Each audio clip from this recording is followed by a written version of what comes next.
अक्सर अकात हमें इस तरह के सर्किट्स को सॉल्व करने का कहा जाता है पेपर में या एंट्री टेस्ट में या कमीशन के इम्तिहानात में। तो हम बहुत ज्यादा परेशान हो जाते हैं कि इस सर्किट में आप देखें कि हमें ये साफ पता चल रहा है कि यहाँ पे सीरीज कॉम्बिनेशन भी है और साथ ही साथ पैरेलल कॉम्बिनेशन भी यहाँ पे मौजूद है। अगर इस डायग्राम को आप देखें तो हम सबसे पहले ये समझने से काफिर रह जाते हैं कि हम इनको सीरीज कॉम्बिनेशन वाले मेथड से सॉल्व करेंगे या फिर पैरेलल कॉम्बिनेशन वाले मेथड से सॉल्व करें। तो चलें हम देखते हैं कि इस तरह के सर्किट्स अगर आपके सामने कभी आ जाएं तो आप ऐसे सर्किट्स को किस तरह से बहुत ही इजीली और प्रॉपर टाइम को मैनेज करते हुए आप सॉल्व कर सकते हैं। लेकिन इनको सॉल्व करने से पहले हम जरा सा एक रिव्यू ले लेते हैं सीरीज और पैरेलल कॉम्बिनेशन ऑफ रेजिस्टर्स। बिस्मिल्लाहिर्रहमानिर्रहीम। बेटे आज हम लोग सीरीज और पैरेलल कॉम्बिनेशन रेजिस्टर्स का चेक करेंगे। एक्चुअली ये जो सीरीज और पैरेलल कॉम्बिनेशन हैं ये कंबाइंड भी आ जाते हैं। मोस्टली हमने जब 9th-10th में इनको स्टडी किया था तो हमने रेजिस्टर्स का सीरीज और पैरेलल कॉम्बिनेशन अलग अलग देखा था। लेकिन जब आप एफएससी कर रहे होते हैं तो एफएससी में आपके पास ये कॉम्बिनेशंस कंबाइन आते हैं और इनकी टेस्ट का बहुत ही लाजमी हिस्सा है। इसलिए आज का आर्टिकल हमारा हर लिहाज से बहुत ज्यादा इंपॉर्टेंट है। तो मैं उम्मीद करता हूं कि इंशाल्लाह आप लोग अब इस वीडियो के बाद इस आर्टिकल को अच्छे से समझ सकेंगे और इस काबिल हो जाएंगे कि आप रेजिस्टर्स के सीरीज और पैरेलल कॉम्बिनेशन को बहुत अच्छे से सॉल्व कर सकते हैं। तो सबसे पहले हम देखते हैं कि सीरीज कॉम्बिनेशन होता क्या है। तो हमारे पास रेजिस्टर्स का इस तरह का कॉम्बिनेशन जिसमें हमारे पास रेजिस्टर में से करंट के गुजरने का एक ही रास्ता हो उसको हम सीरीज कॉम्बिनेशन ऑफ रेजिस्टर कहते हैं। जैसे आप देख सकते हैं सर्किट में एक सर्किट मैंने बनाया है, यहाँ पे रेजिस्टर्स जो है वो एंड टू एंड एक दूसरे के साथ अटैच है। मतलब एक रेजिस्टर खत्म होता है दूसरा रेजिस्टर स्टार्ट हो जाता है। तो ये सबसे पहले देखें कि हमारे पास सर्किट को थोड़ा देखते हैं। सर्किट में हमारे पास सबसे पहले एक बैटरी है जो कि V पोटेंशियल अप्लाई कर रही है। ये बैटरी के देखेंगे पॉजिटिव टर्मिनल से करंट जा रही है। ये कन्वेंशनल करंट है जो पॉजिटिव से नेगेटिव टर्मिनल की तरफ होता है। ये आपके पास जो करंट यहाँ पे फ्लो कर रहा है, अगर आप इसको गौर से देखें तो ये करंट के गुजरने का सिर्फ एक ही रास्ता है जो कि यहाँ से होता हुआ वापस बैटरी के नेगेटिव टर्मिनल तक पहुंच जाता है। तो इसका मतलब है कि हमारे पास सीरीज कॉम्बिनेशन में करंट के गुजरने का एक ही रास्ता होता है, एक ही पाथ होता है, एक ही वे होता है। लेकिन हमारे पास आपको एक चीज जो आपने हमेशा याद रखनी है कि अगर आप करंट की डायरेक्शन में जा रहे हैं तो आप पोटेंशियल के डिक्रीज होने की डायरेक्शन में जा रहे हैं। If you are moving in the direction of current then actually you are moving in the direction of decreasing potential. इस बात को देखें कि आप करंट की डायरेक्शन में जा रहे हैं तो कम होते हुए पोटेंशियल की तरफ जा रहे हैं, क्योंकि करंट हमेशा ज्यादा से कम की तरफ फ्लो करता है। तो अब हम जरा यहाँ पे देखते हैं कि इसका मतलब है कि हमारे पास हर रेजिस्टर के अक्रॉस जो है वो पोटेंशियल डिफरेंस की या वोल्टेज की वैल्यू क्या हो जाती है, अलग हो सकती है। तो इसी बात को यूज करते हुए हम क्या करते हैं, इक्विवेलेंट रेजिस्टेंस फाइंड करते हैं। हम कहते हैं कि हमारे पास जो टोटल पोटेंशियल डिफरेंस होता है, मतलब ये जो बैटरी अप्लाई करी है पोटेंशियल डिफरेंस, अगर आप गौर करें तो ये रेजिस्टर R1 है, R1 के अक्रॉस पोटेंशियल डिफरेंस V1 होगा। ये रेजिस्टर आपके पास R2 है, R2 के अक्रॉस पोटेंशियल डिफरेंस V2 होगा। और ये आपके पास रेजिस्टर R3 है और R3 के अक्रॉस पोटेंशियल डिफरेंस अगर हम सपोज करते हैं V3 है, तो हमारे पास टोटल जो पोटेंशियल है ये वो इन इंडिविजुअल आपके पास पोटेंशियल डिफरेंसेस का सम होगा। तो हम क्या करते हैं, हम ओवरऑल पोटेंशियल डिफरेंस V को इन इंडिविजुअल V1, V2 और V3 का सम कर देते हैं। अब हमें ओहम्स लॉ से ये बात पता है कि हमारे पास जो पोटेंशियल डिफरेंस V होता है वो IR के बराबर होता है। अब यहाँ पे करंट तो सब में से सेम पास कर रहा है, रेजिस्टेंस चेंज है तो इसलिए वोल्टेज भी चेंज होगी। अब हमारे पास हमने क्या किया कि V1 को I R1 कह दिया, V2 को I R2 कह दिया, V3 को I R3 कह दिया। I आपको नजर आ रहा होगा यहाँ पे कॉमन है तो इसको हमने यहाँ पे कॉमन ले लिया। तो ये हमारे पास देखें जी V इक्वल टू हो गया I into R1 plus R2 plus R3। अब अगर यहाँ से I जो है हम इसको इधर डिवाइड कर दें तो अब यहाँ पे गौर कर सकते हैं कि V ओवर I जो होता है ये R के इक्वल हो जाएगा। तो अगर हम इसको यहाँ पे लिखें तो हम लिख सकते हैं कि V over I is actually equal to R। और ये जो R है ये क्योंकि सारे रेजिस्टेंस का सम है तो इसलिए हम इसको क्या कह देते हैं, इक्विवेलेंट रेजिस्टेंस। तो इसका मतलब है कि अगर आपके पास सीरीज कॉम्बिनेशन हो और आपसे कहा जाए कि सीरीज कॉम्बिनेशन की इक्वल रेजिस्टेंस मालूम करते हैं, तो अब हम इस नतीजे पे पहुंच गए हैं कि आपने सिंपली क्या करना है, उन सारे के सारे रेजिस्टेंस की रेजिस्टेंस को सम कर देना है, तो जो आपके पास सम आएगा वो इक्वल रेजिस्टेंस होगी।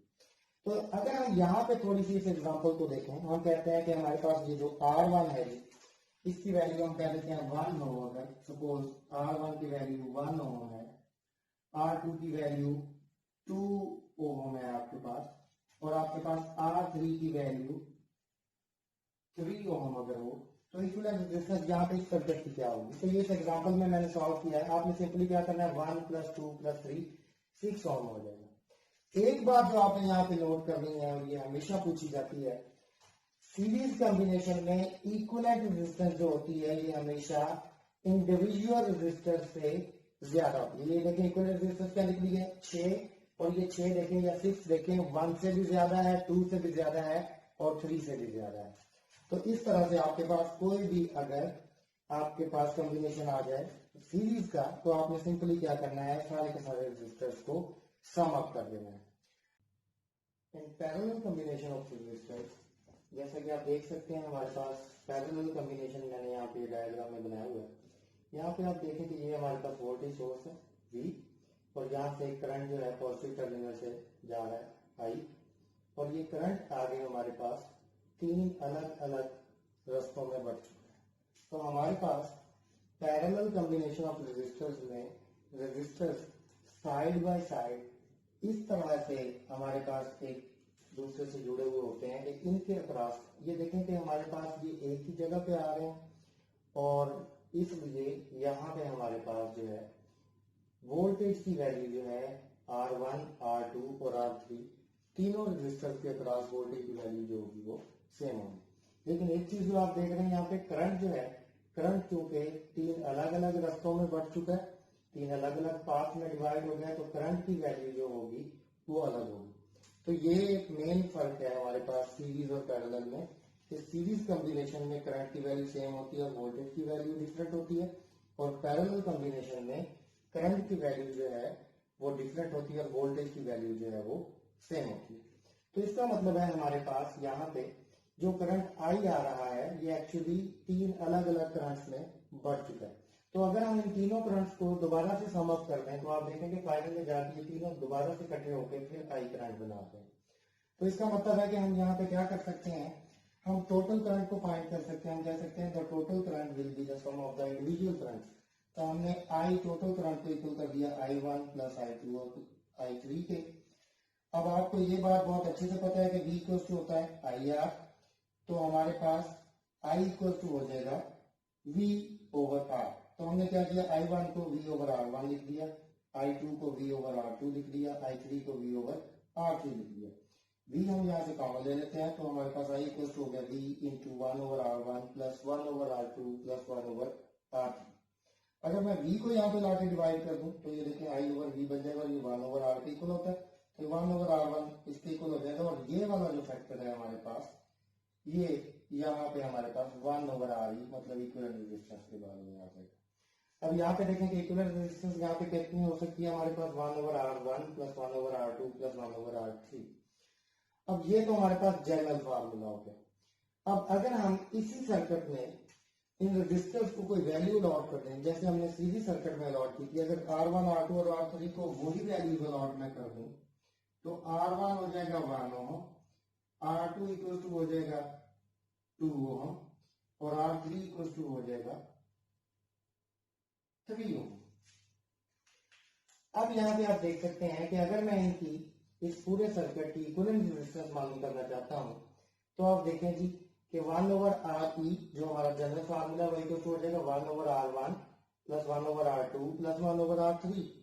तो 1/1 क्योंकि R1 1 है, 1/2 क्योंकि R2 2 ओम है, और 1/R3 यानी कि 3 ओम।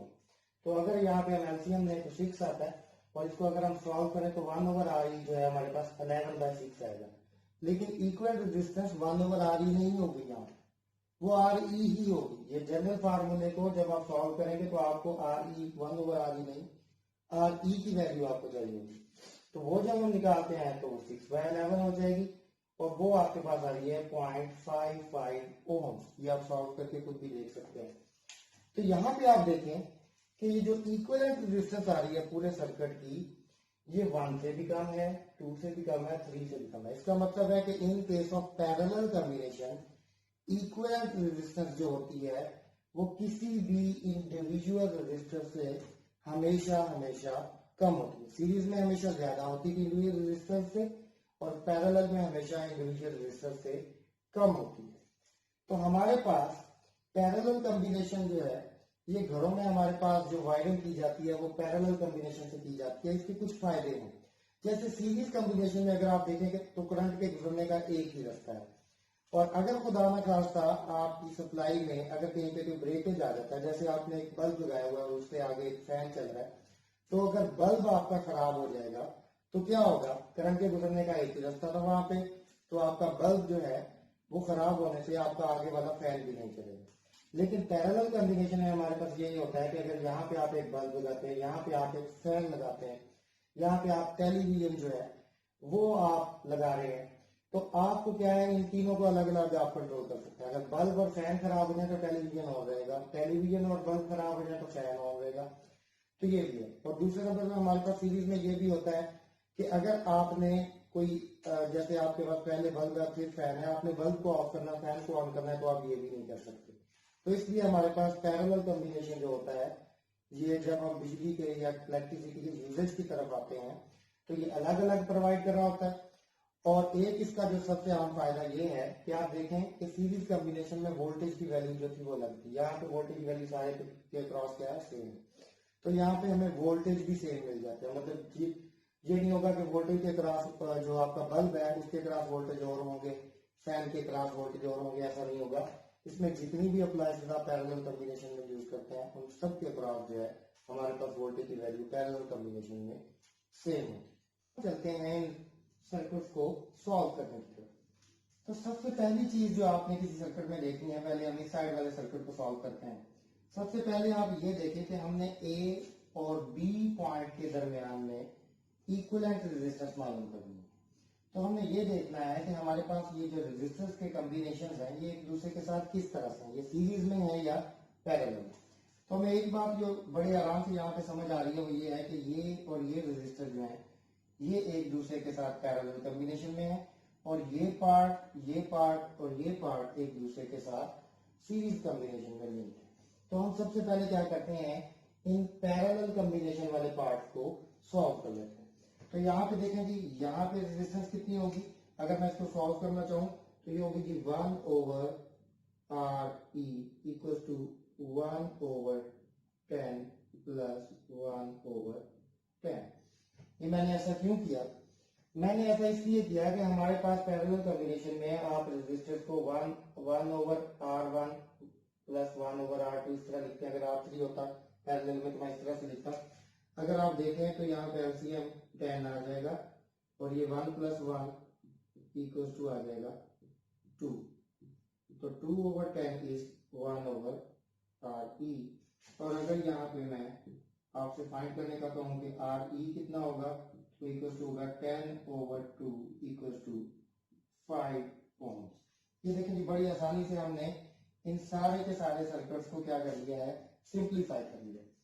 अब हम जरा देखते हैं कि फिर हमारे सर्किट्स किस तरह की शेप बना लेते हैं। ये देखें जी, ये ए पॉइंट था, आपको पता चल गया कि ये दोनों जो हमारे पास रेजिस्टर्स हैं ये पैरेलल में लगे हैं, तो ये 5 ओम की रेजिस्टेंस हमें प्रोवाइड करें। तो हम क्या करेंगे, यहाँ वाले रेजिस्टेंस को 5 ओम का शो कर देंगे, इसी तरह अगले रेजिस्टर को भी 5 ओम का शो कर देंगे क्योंकि ये भी इसी तरह ही हमें प्रोवाइड करेगा, और इसी तरह आप उससे अगले रेजिस्टर को भी, और ये बी पॉइंट आ जाएगा और ये भी आपके पास 5 ओम होगा। अब ये तीनों रेजिस्टर्स आपके पास क्या है, सीरीज में है। तो आप सीरीज में आपको पता है इक्विवेलेंट रेजिस्टेंस क्या होती है, R equivalent equals to R1 plus R2 plus R3, और ये आपके पास क्या हो जाएंगे कि 5 plus 5 plus 5, this will be equals to 15 ohm. तो इस तरह से हम इस तरह के सर्किट को बड़ी आसानी से सॉल्व कर सकते हैं। चलें अब हम हमारे नेक्स्ट वाले सर्किट की तरफ चलते हैं। नेक्स्ट सर्किट में आप देख सकते हैं कि हमें ये समझ नहीं आ रही कि इस ट्रायंगल में कौन से दो रेजिस्टर जो हैं वो सीरीज में और कौन से दो रेजिस्टर जो है वो पैरेलल है, या तीसरा किसके साथ सीरीज में या पैरेलल है। तो आप क्या करें, आप इसी डायग्राम को थोड़ा सा सेट कर लें। देखिए जी, ए से हम बी तक जाते हैं, तो ये देखिए अगर इस वायर को ऐसे सीधा कर लें तो हमारे पास ये वायर कैसे बनेगी। देखिए अगर मैं इसको एडजस्ट करूं तो गौर करेंगी, ये आपके पास ए पॉइंट है। अच्छा जी, ए से हम क्या करते हैं, मैं इसको थोड़ा सा उस तरीके से बना लेता हूं जिससे आपको समझ आ जाए। ये देखेंगे यहाँ पे एक रेजिस्टर था, यहाँ पे दूसरा रेजिस्टर था, और यहाँ पे हमारे पास बी पॉइंट आ गया, और यहाँ पे हमारे पास नीचे वाला रेजिस्टर है जो कि 6 ओम का है। ये 3 ओम और ये भी 3 ओम। अभी हमने किया क्या, मैंने सिर्फ इस वायर को पकड़ के ऐसे सीधा कर दिया, तो ये 3 जो है ये ऊपर आ गए, 3 के 2 रेजिस्टर, तो ये 6 वाला रेजिस्टर नीचे आ गया। अब आप गौर करें तो ये 3 और ये 3 ओम का रेजिस्टर जो है ये सीरीज में लगे हुए हैं। सीरीज में आप क्या करते हैं, दोनों रेजिस्टर्स को सिंपली ऐड कर लेते हैं। तो हमारे पास अगली जो डायग्राम हमारे पास बनने जा रही है वो क्या बनेगी, वो हमारे पास कुछ इस तरह से बन जाएगी कि 6 ओम 3 + 3 6 ओम टॉप पे होगा, और इस तरह 6 ओम 3 + 3 जो है वो बॉटम में यहाँ पे उसके पैरेलल। अब इनको आप कैसे सॉल्व कर सकते हैं, अगर मैं यहाँ पे थोड़ी सी स्पेस लेके इसको सॉल्व करना चाहूँ तो अब देखिए कैसा होगा जी, ये होगा 1/r(e) = 1/6 + 1/6, और ये आपके पास इक्वल टू हो जाएगा जी 2/6। तो RE अगर मैं सिंप्लीफाई कर दूं तो 6/2 = 3 ओम। तो जी इस तरह से हम बहुत ही इजीली इस तरह के कॉम्प्लिकेटेड सर्किट को हम सॉल्व कर सकते हैं। तो इंशाल्लाह उम्मीद है कि अब आपको सीरीज और पैरेलल सर्किट्स या इनके किसी भी कॉम्बिनेशन को सॉल्व करते हुए किसी किस्म की भी परेशानी का सामना करना नहीं पड़ेगा। तो अपना ख्याल रखिएगा। अल्लाह।